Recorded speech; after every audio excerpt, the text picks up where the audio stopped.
ტელერადიო კომპანია Georgian Times-ი წარმოგიდგენთ. წმინდანთა ცხოვრება. წმინდა მოციქული ანდრია პირველწოდებული. ჩვენი ქვეყნის სულიერი ისტორია და ქრისტიანული რწმენის საძირკველი ერთი უდიდესი მოვლენით იწყება, რომელმაც სამუდამოდ შეცვალა საქართველოს ბედი.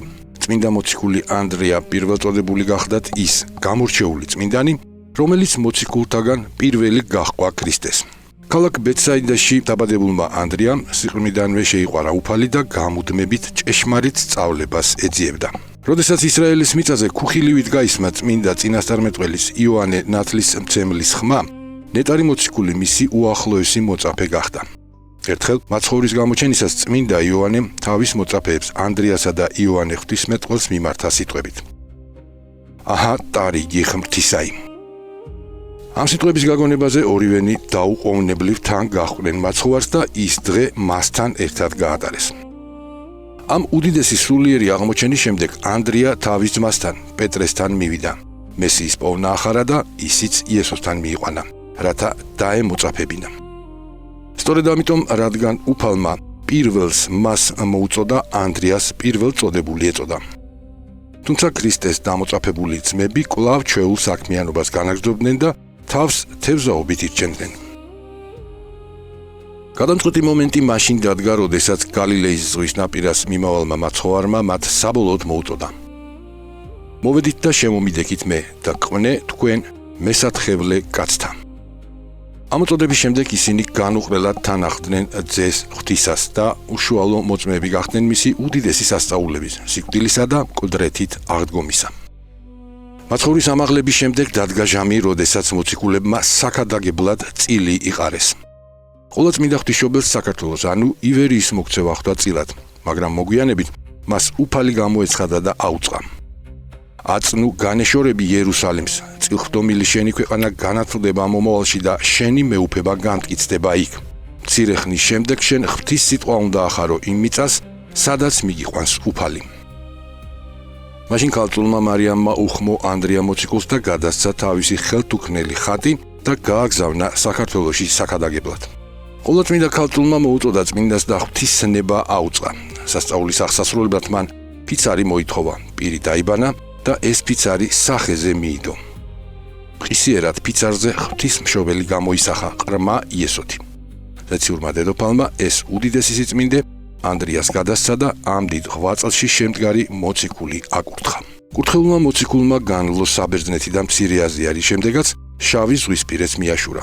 მან მცირე დრო დაჰყო ტრაპიზონში, რომელიც მეგრელთა სოფლად იწოდებოდა. შემდეგ კი შემოვიდა ქართლის მიწაზე, იმ მხარეში, რომელსაც დიდაჭარა ეწოდება.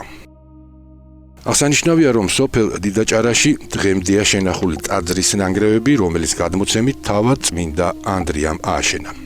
მოციქულს ურწმუნოთაგან მრავალი განსაცდელი დაატყდა თავს, მაგრამ მან ღვთისა და პატიოსანი ხატის მეოხებით ყველაფერი მადლობით დაითმინა, ვიდრე ყველა არ მოაქცია და სარწმუნოებაზე არ მოიყვანა. იმ ადგილას, სადაც წმინდანმა ღვთისმშობლის ხატი დაასვენა, ფრიად მშვენიერი და დიდი წყარო აღმოცენდა. ამ უდიდესმა სასწაულმა მრავალ წარმართს გაუნათა გონება და ისინი ქრისტეს მაცხოვნებელს სწავლებას შეუდგნენ. წმინდა ანდრიამ ყოველი მხრიდან შემოკრებილი ხალხი მამის, ძისა და სულიწმინდის სახელით მონათლა. მან ახალმოქცეულებს მღვდლები და დიაკონები დაუდგინა. სარწმუნოების წესი და საზღვარი განუსაზღვრა და ყოლაწმინდა ღვთისმშობლის სახელობის ტაძარი აუგო. ამ ტაძარში დააბრძანა მან ხატის ასლი, რომელიც ზეციური დედოფლის ნაბოძები ფიცრიდან სასწაულებრივად გადავიდა. ამ საქმეების აღსრულების შემდეგ უფლის რჩეულმა გადაიარა ფერსათის მთა, სადაც ჯვარი აღმართა და სწორედ ამის გამო ამ მთას რკინის ჯვარი ეწოდა. მოციქული მივიდა ბორჯომის ხეობაში, სოფელ აწყურში, რომელიც ადრე სოსანგეთად იწოდებოდა. ამ ხარის გამგებელი იყო ქვრივი დედაკაცი სამძივარი, რომელსაც თავისი ერთადერთი ვაჟი ახლად გარდაცვლილი ჰყავდა. როდესაც მგლოვიარე დედას აცნობეს, რომ გამოჩნდა უცნობ ღმერთზე მლოცველი ადამიანი, მას გულში იმედი ჩაესახა და მოციქული თავისთან იხმო. წმინდა ანდრიამ ლოცვით ქვრივი დედაკაცის ერთადერთი ძე მკვდრეთით აღადგინა. ამ სასწაულით გახარებულმა ქალმა მადლობით ირწმუნა უფალი იესო ქრისტე, შვილთან ერთად მოინათლა და სამცხის მთავრებს წერილები გაუგზავნა, რათა მომხდარი ეცნობებინა და ისინი თავისთან ეხმო.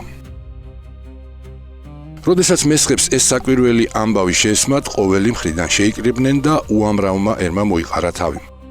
იქ მოვიდნენ არტემიდასა და აპოლონის საკერპოს მღვდლებიც, რომლებიც მოციქულს შურით აღსილნი დაუპირისპირდნენ და ცილობა დაუწყეს.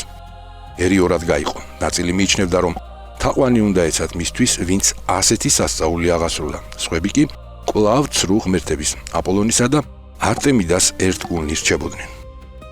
დავის გადასაჭრელად მხარეებმა გადაწყვიტეს საკერპოში ღვთისმშობლის ხატი შეებრძანებინათ და კარი დაეხშოთ.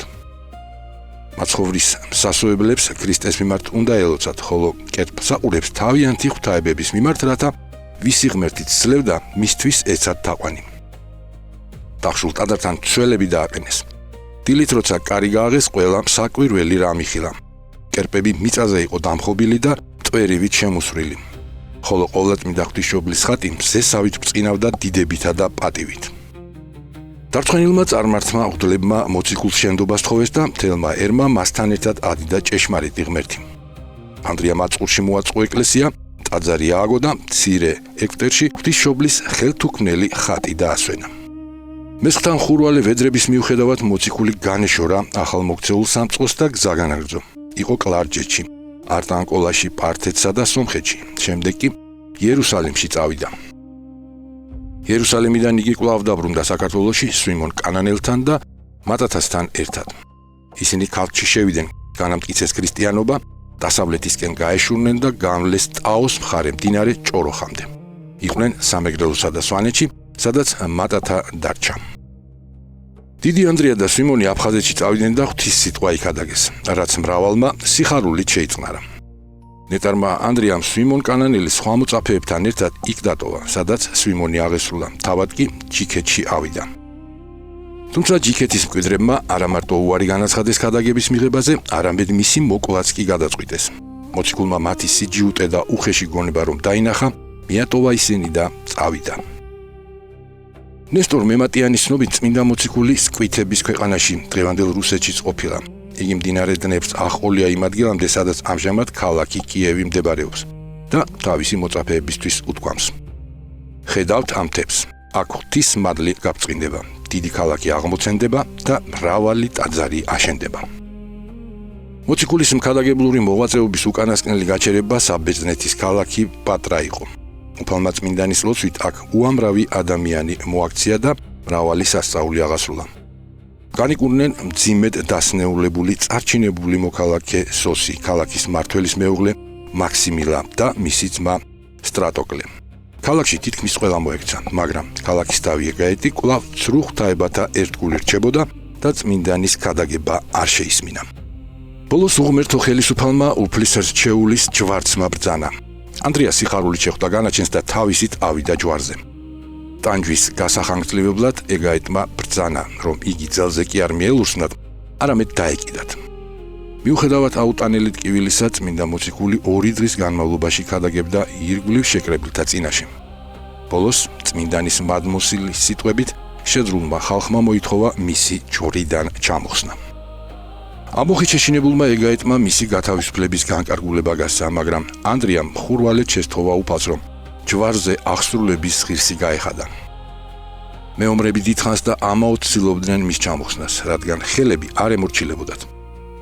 წმინდანმა თვალები ზეცა დაღაპრო, ჯვარზე დაკიდებულმა მორწმუნენი აკურთხა და უფალს მიმართა.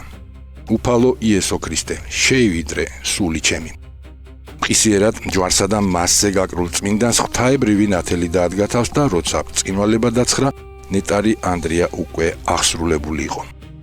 ქალაქის მმართველის ცოლმა მაქსიმილამ მისი ცხედარი ჯვრიდან ჩამოხსნა და პატივით მიაბარა მიწას. რამდენიმე საუკუნის შემდეგ კონსტანტინე დიდის ზეობისას წმინდა მოციქულის უხრწნელი ნაწილები პატივით გადაასვენეს კონსტანტინეპოლში და წმინდა მოციქულთა ტაძარში დააბრძანეს ლუკა მახარებლისა და ტიმოთე მოციქულის ნაწილთა გვერდით. საქართველოს ეკლესიისთვის ამ უდიდესი მოციქულის ღვაწლი ფასდაუდებელი და მარადიულია. ხშირად ჩვენი ისტორიის ალბედითობის გამო საქართველოს ეკლესიის სამოციქულო წარმომავლობა ეჭქვეშ დგებოდა. წმინდა გიორგი მთაწმინდელის ცხოვრებაში აღწერილია უმნიშვნელოვანესი ეპიზოდი, სადაც იგი ანტიოქიის პატრიარქის წინაშე იცავდა საქართველოს ეკლესიის თვითმყოფადობას შემდეგი სიტყვებით. წმინდაო მეუფეო, შენ იტყვი, თავისამის მოციქულთა ისა პეტრეს საყდარზე ვზიო. ხოლო ჩვენ პირველ წოდებულისა და ძმისა თვისისა, წოდებლისა ნაწილნი ვართ და სამწყსონი და მის მიერ მოქცეულნი და განათლებული. და ერთი წმინდათა 12-თა მოციქულთაგანი, სვიმეონს ვიტყვი კანანელსა, ქვეყანასა ჩვენსა, დამარხულ არს აფხაზეთს, რომელსა ნიკოფსი ეწოდების. მან ხაზგასმით აღნიშნა, რომ საქართველო ამ მოციქულთა მიერაა განათლებული. არასოდეს მიდრეკილა მწვალებლობისკენ, ყოველგვარ ცრუ სწავლებას გმობს და ამ სამოციქულო საფუძველზე მტკიცედ დგას.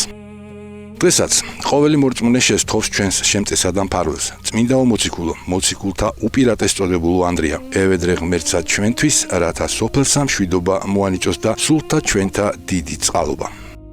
საქართველოს მართლმადიდებელი ეკლესია წმინდა ანდრია პირველწოდებულის ხსენებას წელიწადში ორჯერ, 13 დეკემბერს და 12 მაისს აღნიშნავს.